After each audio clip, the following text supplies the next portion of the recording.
السلام علیکم. شروع کر رہی ہوں نالندہ اوپن یونیورسٹی ایم اے اردو پارٹ 1 کا پیپر 2، جس بک کا نام ہے امیر اردو ادب کے ابتدائی نقوش. ابھی جو ہے پڑھائی ہو رہی ہے اکائی 2 امیر خسرو اور ہندوستانی تہذیب. ٹھیک ہے، 2.6 بھی مکمل ہو چکا ہے. اب 2.2 شروع کرتی ہوں، جو ہے امیر خسرو اور ہندوستانی تہذیب. یہ پیپر 2 ہے.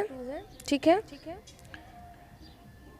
امیر خسرو اور ہندوستانی تہذیب. اس میں کیا بتایا گیا ہے دیکھیے گا. اس بات میں ایک بہت بڑی سچائی چھپی ہوئی ہے کہ ہندوستان کی ملی جلی تہذیب واقعتاً امیر خسرو کی زندگی اور ان کے خیال کی آئینہ دار ہے. کیا ہے؟ تو اس میں جو کیا بات چھپی ہوئی ہے وہ امیر خسرو کی زندگی کی آئینہ دار ہے. امیر خسرو بلا شبہ اپنے وقت کے عظیم ترین ہندوستانی اور دلاویز انسان تھے. ان کے ہمہ جہت اور متنوع کارناموں کو ایک دوسرے سے الگ نہیں کیا جا سکتا ہے کہ یہ سب ایک مکمل اور مربوط شخصیت کا حصہ ہے. اور یہی شخصیت ہندوستانی تہذیب کے روپ میں پورے ملک میں اپنی کرنیں پھیلائے ہوئے ہیں.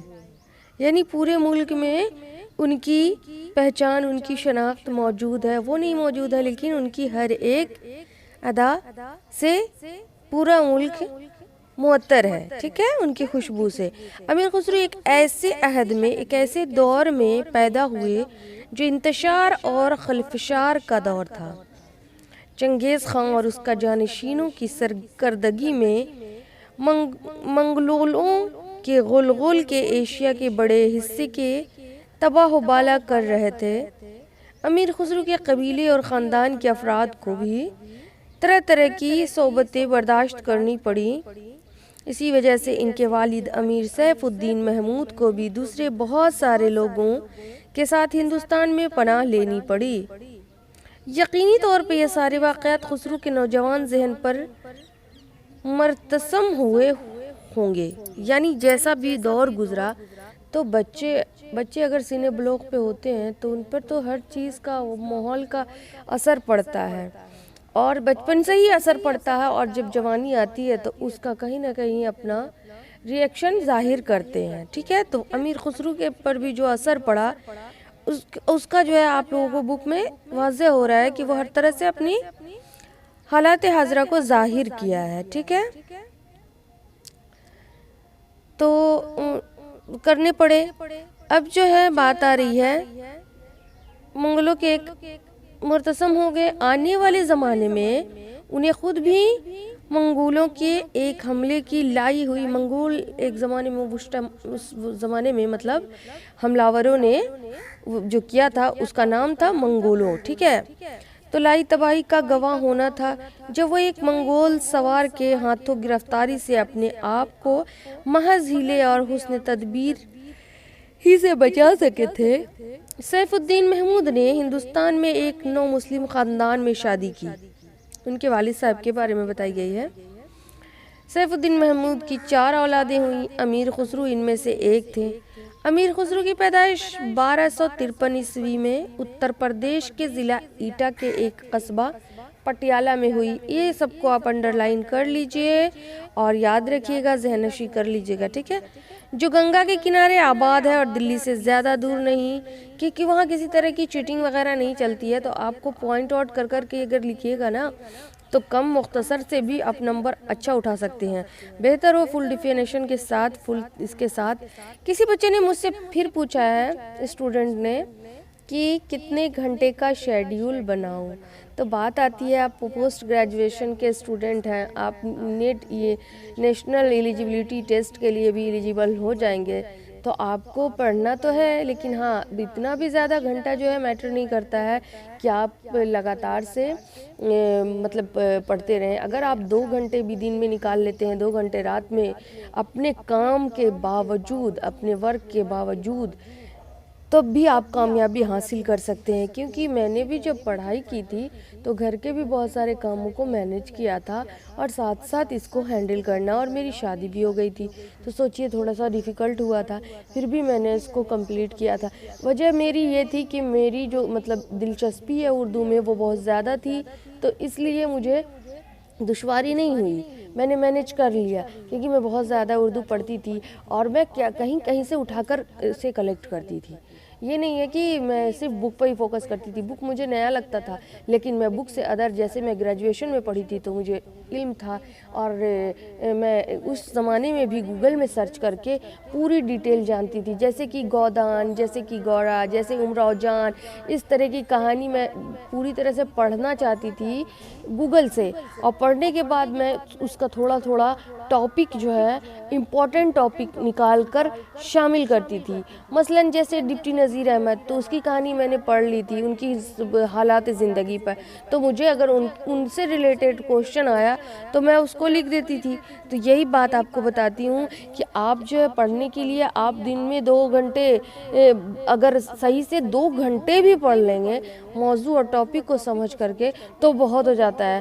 رہا اگر آپ کو اچھی تیاری کرنی ہے، محنت کرنی ہے، جو سبجیکٹ آپ کو ٹف لگ رہا ہے اس پر بھی فوکس کیجئے، اور اگر جو ٹف نہیں لگ رہا ہے اس کے لیے اسکور کرنے کے لیے، اس سے مارکس بڑھانے کے لیے جو ایزی ہے، جو آپ کے لیے آسان ہے، اس کو فراموش نہیں کیجئے۔ بہت سارا ایسا ہوتا ہے کہ ہم سمجھتے ہیں کہ میرا تو یہ آسان ہے، اس میں تو میں حل کر لوں گی، تو کیا ہوتا ہے نا، اس میں دقت زیادہ آ جاتی ہے، وہ بھول جاتے ہیں اور پھر یہ ہو جاتا ہے۔ تو اس لیے یہ ایک اسٹوری ہے، اگر سچ مچ میں پڑھیے تو آپ لوگ جس میں انٹرسٹ رکھتے ہیں، اگر کوئی اسٹوری بک پڑھنے میں، تو اگر اس کو بھی اسٹوری بک کی طرح آپ اچھے سے پڑھنا اور سمجھنے کی کوشش کریے گا تو کوئی دقت نہیں ہوگی۔ امیر خسرو کم سن ہی تھے کہ ان کے باپ کا سایہ سر سے اٹھ گیا۔ خسرو کو باپ کی شفقت اور محبت بہت کم ملی۔ اس کے باوجود والد کی خوبیوں نے خسرو کے ذہن پر دہر یا نقش چھوڑے، یعنی وہ کم ہی عمر میں کے تھے لیکن ان کو اپنے باپ سے بہت ساری ایسی نصیحت اور ان کی صحبت کا اثر کچھ نہ کچھ ہوا۔ ظاہر ہے باپ کی موت کے بعد خسرو کی پرورش و برداشت ان کے نانا عماد الملک نے کی۔ ان کی شفیق ہندوستانی ماں کہ ہندوستانی تہذیب کے سائے تلے ان کی دیکھ بھال اور پرورش میں کوئی دقیقہ اٹھا نہ رکھا۔ دنیا میں ایسے بے شمار عظیم لوگ گزرے ہیں جن کی زندگیاں بنانے میں، سنوارنے میں ماں کی محبت اور شفقت نے بڑا نمایاں حصہ لیا ہے، یعنی بہت بڑا کردار ماں کا بھی ہوتا ہے۔ خسرو کی ماں دولت ناز ایک سیدھی سادی خاتون تھیں۔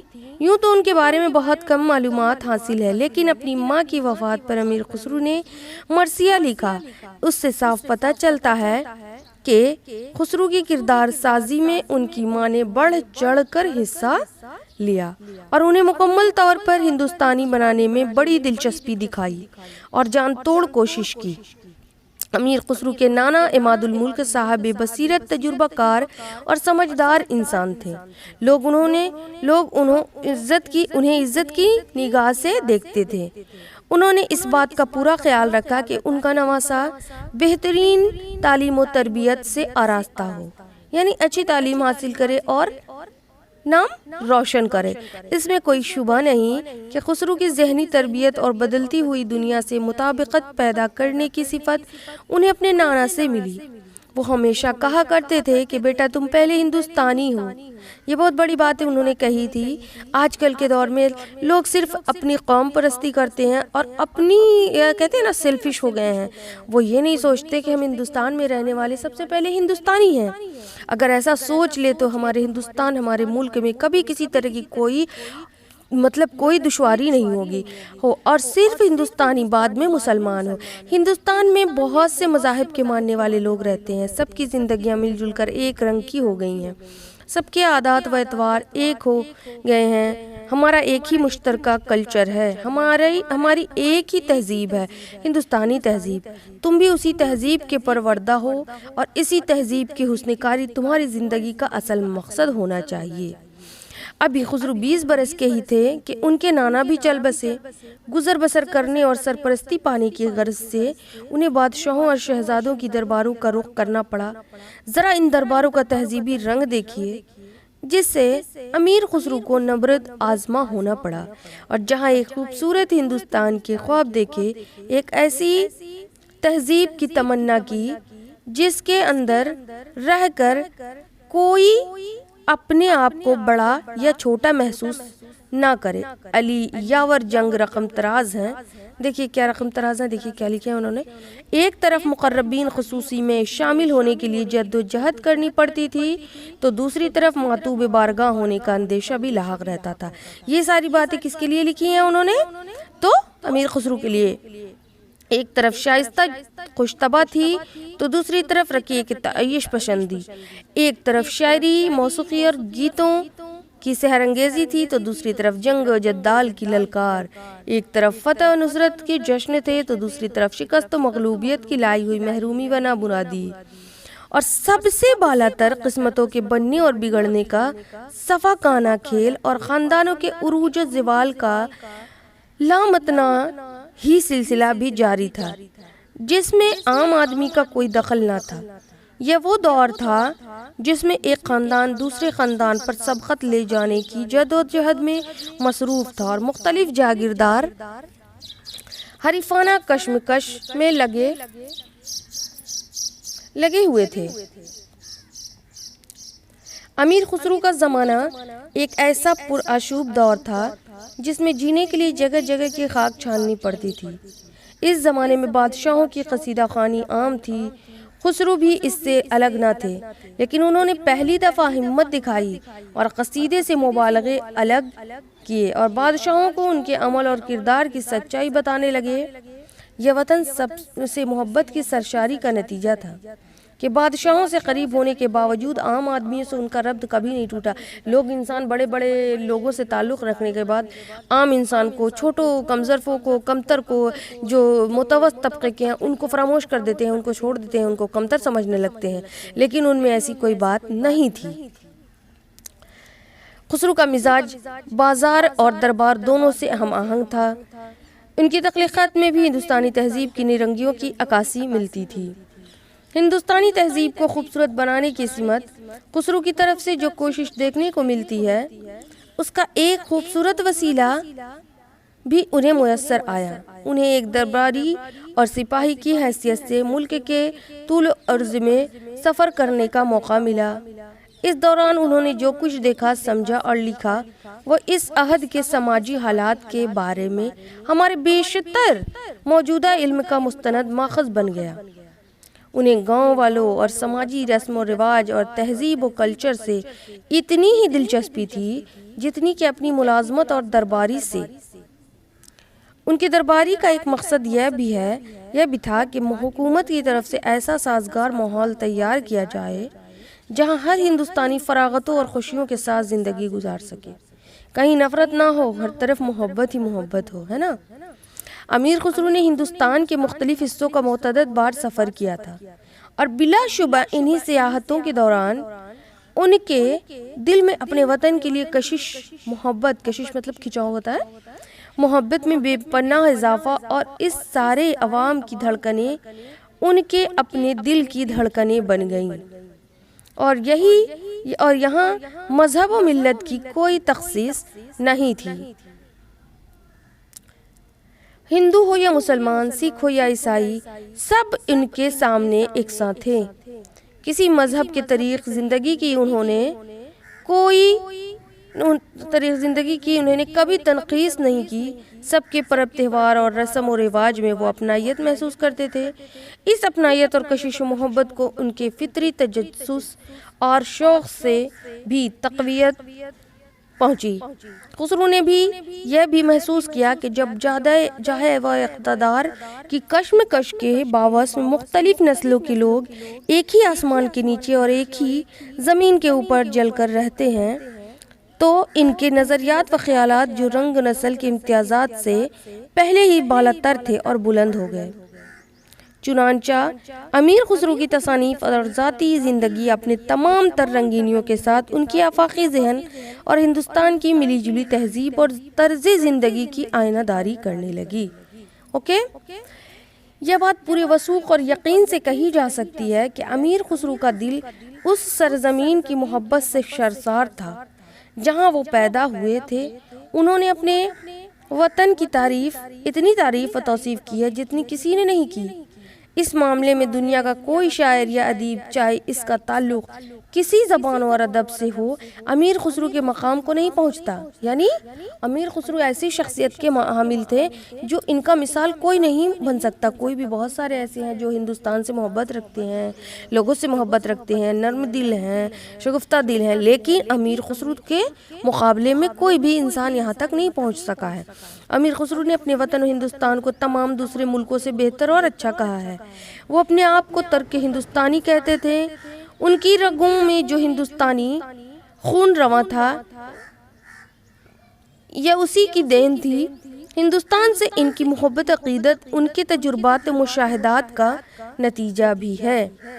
امیر خسرو اور ہندوستانی تہذیب کے باب میں ایک اہم بات مذکور کرنا ضرور ہے کہ امیر خسرو کا فلسفہ تصوف اور مکتب خیال جو بڑی حد تک قدیم ہندوستان کے فلسفوں اور ماضی کے صوفی مفکروں سے متاثر تھا۔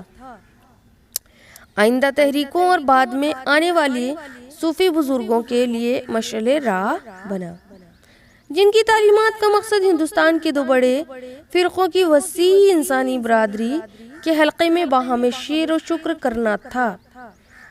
خسرو اس اونچی روشن خیالی کا نمونہ ہے جس نے انسان اور ان کی آنے والی نسلوں کو اتحاد و مصالحت کی راہ دکھائی۔ امیر خسرو آج بھی اس ہندوستانی تہذیب کی تابناک علامت ہے۔ امیر خسرو نے ہندوستانی تہذیب کو وہ تاب و توانائی دی کہ ان کی ہر دل عزیزی اور عوام پسندی میں دن دونی رات چوگنی اضافہ ہوتا رہا۔ سمجھ رہے ہیں آپ لوگ کس طرح سے اپنے عوام کے لیے، اپنے ملک کے لیے انہوں نے کاوشیں اور محنتیں کی ہیں۔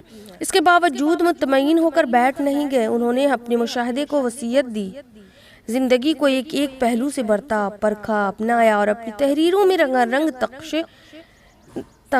یہ نقش ہوگا، یہاں پہ پرنٹ غلط ہے، نقش ابھارے اور اس سے اپنا بڑا فائدہ ہوا کہ خسرو کی شخصیت اپنے تاریخی دور کی ترجمان بن گئی۔ اپنے زمانے کی تہذیبی تحریک نے امیر خسرو کی ذات پاک سے غذائیت حاصل کی۔ بلا شبہ امیر خسرو کلام و وقت کی حد بندیوں سے آزاد ہو کر انسانی ہمدردی، راحت، لطف، لذت اور مساوات کا ایسا لازوال کارنامہ ثابت ہوا جس کو امیر خسرو نے آنکھوں سے چوما اور سینے سے لگایا۔ انسانی ہمدردی سے متعلق خسرو کی سوچ و زمان و مکان سے بہت زیادہ بلند ہے۔ آج امیر خسرو کا مطالعہ کرنا محض ایک بڑے شاعر سے واقفیت حاصل کرنا ہی نہیں ہے، بلکہ ہندوستان کے موجودہ 1000 سال دور کی پہلی مرکزی سلطنت کل ہند نظام حکومت کے تانے بانے اور اس کے قوت کے راز معلوم کرنا بھی ہے۔ شمس الدین التمش کے تسلط 1220 سے لے کر محمد بن تغلق کے نشینی 1325 محمد تغلق کی تخت نشینی 1325 عیسوی، پورے 100 سال وہ کون سا دست غیب تھا جو ہندوستان کو سیاسی جبر اور تہذیبی سماجی اختیار کے ساتھ ایک رشتے میں پروتا بھی گیا اور اسے زمین کی دوسری بڑی سلطنت کی حیثیت سے بچائے بھی رکھا۔ ہمیں اگر ہندوستان سے سچی محبت ہے اور اسے ایک دھاگے میں پروئے رکھنا ہے تو اس کے لیے آج بھی امیر خسرو کی شخصیت اور ان کا وجود چراغ لیے کھڑا ہے۔ یعنی آپ کو مشعل راہ ثابت ہو رہا ہے، چراغ لیے کھڑا اس لیے ہے، یعنی اس سے آپ مثال کر سکتے ہیں جس کی روشنی میں ہندوستان کی مقدر سنوار سکتے ہیں۔ اس معاملے میں ہم یقینی طور پر کہہ سکتے ہیں کہ امیر خسرو شاعر سے بڑھ کر، سچے مورخ سے بڑھ کر دلاویز، دلگداز اور ہمدرد ہیں۔ ہندوستانی تہذیب کے بقا کے لیے ہمیں آج بھی خسرو کی ضرورت ہے۔ ملتی ہوں نیکسٹ ویڈیو میں، پورا کمپلیٹ کروں گی چیپٹر کو، 2.8 سے شروع ہوگا۔ ملتی ہوں، اللہ حافظ۔